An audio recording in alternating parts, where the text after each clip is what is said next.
Tuan Yang Di-Pertua, izinkan saya menjawab soalan ini bersekali dengan soalan Yang Berhormat Gopeng, Bintulu, Dungun, Puchong, Sarike, Permatang Pauh, Libaran, Bacok, Johor Bahru, Muar dan Pandan yang turut menyentuh isu yang sama.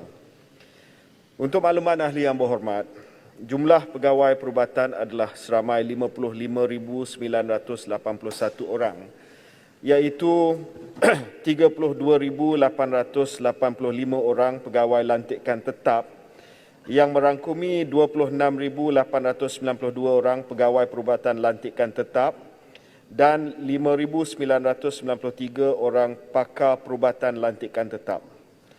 23,096 orang pegawai lantikan kontrak yang merangkumi 23,077 orang pegawai perubatan lantikan kontrak dan 19 orang pakar perubatan lantikan kontrak. Berdasarkan rekod Kementerian Kesihatan Malaysia, perincian doktor yang telah meletak jawatan sejak tahun 2016 hingga Jun 2021 adalah seperti berikut. Pakar perubatan seramai 948 orang, iaitu 158 orang pada tahun 2016, 170 orang pada tahun 2017, 198 orang pada tahun 2018, 229 orang pada 2019, 161 pada 2020 dan 32 orang sehingga Jun 2021. Pegawai perubatan seramai 4,028 orang, iaitu 874 orang pada 2016, 869 orang pada 2017, 734 orang pada 2018, 915 orang pada 2019, 534 orang pada 2020 dan 102 orang sehingga Jun 2021.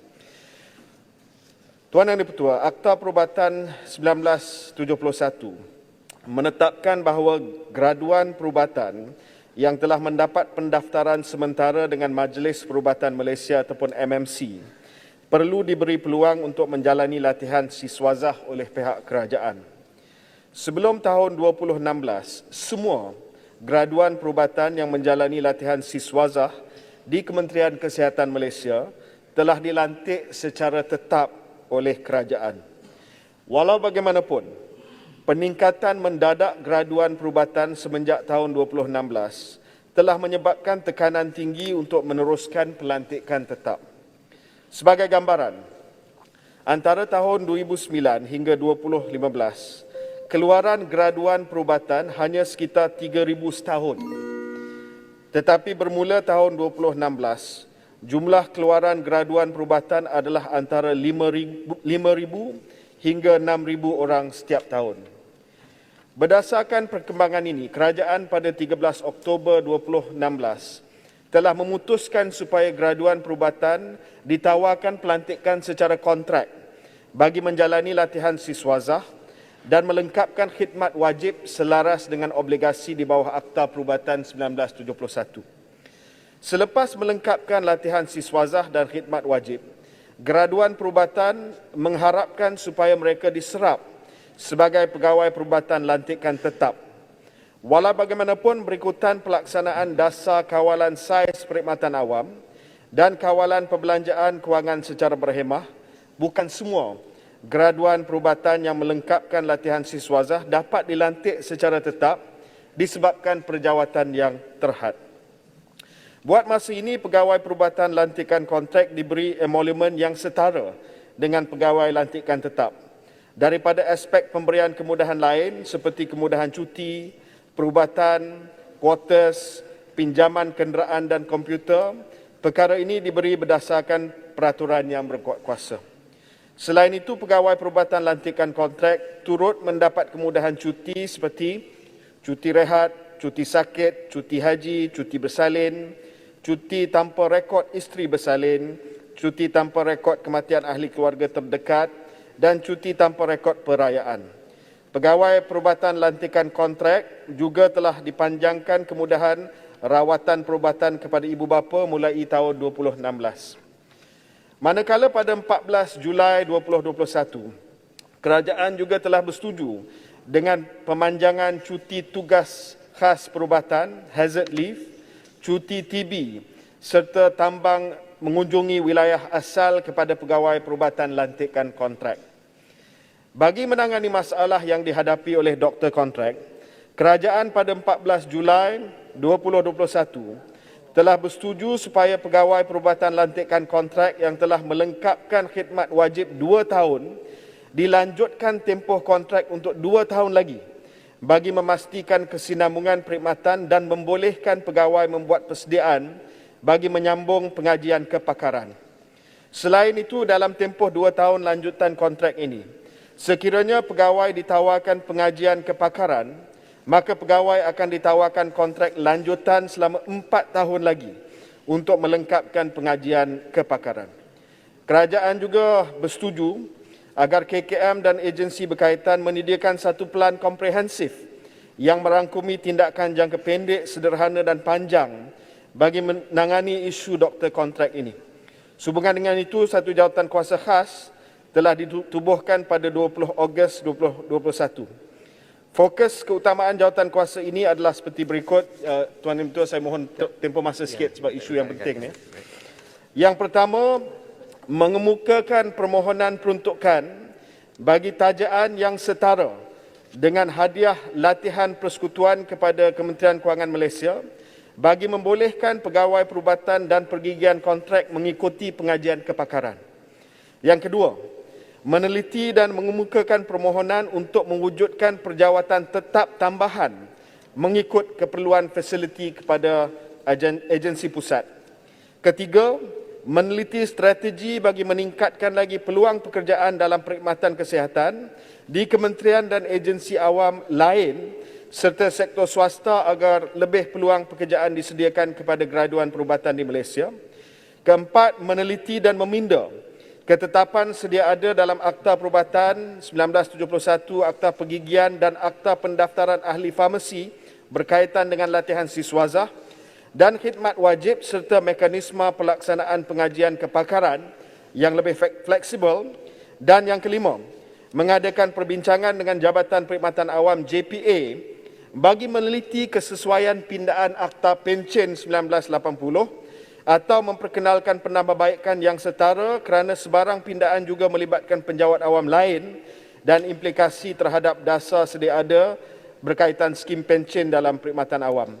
Penyediaan pelan komprehensif ini akan melibatkan penyertaan wakil JPA, perbendaharaan, unit perancangan ekonomi dan Kementerian Pengajian Tinggi serta agensi-agensi KKM untuk kita melihat kepada penyelesaian jangka masa panjang isu doktor kontrak ini. Terima kasih. Sila soalan tambahan yang pertama. Tangga Batu. Terima kasih YB Menteri dengan penjelasan yang panjang lebar dan detail dan usaha-usaha untuk membaiki perkhidmatan perubatan ini. Namun saya memfokuskan tentang masa depan. Apabila mereka hari itu kita dapati bahawa doktor-doktor muda mengadakan hartal sehingga diambil tindakan oleh pihak berkuasa. Jadi diharap tindakan tadi itu betul-betul mendapatkan masa depan ataupun memberikan masa depan yang lebih baik untuk doktor-doktor ini. Seterusnya, jika saya mengatakan jika kita cukup, kerana kita katakan jumlah doktor kita dah berlebih, jadi kalau kita dah cukup jumlah doktor, mengapakah pesakit-pesakit kena menunggu berjam-jam di hospital dan mengapa berbulan-bulan malah bertahun untuk mendapatkan perkhidmatan kepakaran?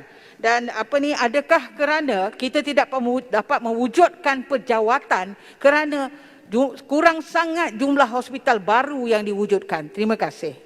Sila Menteri. Terima kasih Ahli Yang Berhormat daripada Tangga Batu.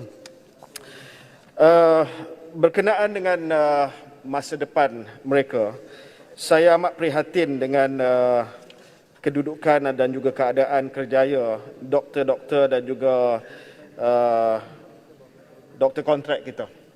Sebab itu kita bukan hanya melihat kepada pelanjutan tempoh kontrak yang telah disetujui oleh kerajaan, tetapi antara penyelesaian yang dinantikan oleh mereka juga adalah peluang untuk mendapat tajaan hadiah latihan persekutuan supaya mereka dapat melanjutkan pengajian ke peringkat sarjana. Sekarang ini syarat dia hanya diberikan permohonan ini kepada pegawai tetap sahaja, dan pegawai kontrak ini hanya boleh mendapat tajaan, hanya boleh mohon untuk latihan melalui parallel pathway. Tetapi sekarang ini kita ingin memberi kemudahan yang sama kepada mereka supaya layak untuk memohon bagi mendapat hadiah latihan persekutuan, bagi membolehkan mereka ini mengikuti pengajian kepakaran di IPTA tempatan. Ini untuk masa depan mereka, dan saya rasa ini adalah perkara juga yang telah dituntut dan dinanti-nantikan. Untuk makluman yang berhormat, sebenarnya sekarang ini kita tidak kekurangan doktor siswazah.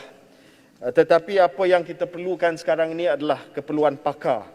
Keperluan pakar kita, pakar yang sedia ada dalam Kementerian Kesihatan Malaysia adalah 6,183 pada tahun 2019. Sekarang ini keseluruhan campur dengan swasta kurang lebih 13,000. Keperluan kita untuk tahun 2030 adalah 28,000. Sebab itulah ini yang menjadi antara masalah waktu waiting time, menunggu untuk jumpa pakar. Sebab itu kita perlu mengoptimumkan bukan hanya kemudahan yang sedia ada, supaya kita dapat mengurangkan waktu menunggu untuk jumpa dengan pakar, tetapi juga kita harus, Kementerian Kewangan harus memberi komitmen supaya kita dapat melatih doktor-doktor ini supaya menjadi pakar untuk memenuhi keperluan kita 10 tahun akan datang, yang mana disease burden kita akan meningkat disebabkan masyarakat yang semakin menua di Malaysia dan juga insiden NCD yang semakin tinggi, iaitu masalah-masalah jangkitan ataupun penyakit tidak berjangkit. Dan ini akan memerlukan jumlah pakar yang tinggi yang perlu kita latih daripada sekarang. Terima kasih. Terima kasih Menteri. Saya jemput Yang Berhormat Kuala Kerai untuk soalan tambahan kedua. Tambahan pun Jan. Baik, Kuala Kerai. Terima kasih Datuk Yang Di-Pertua.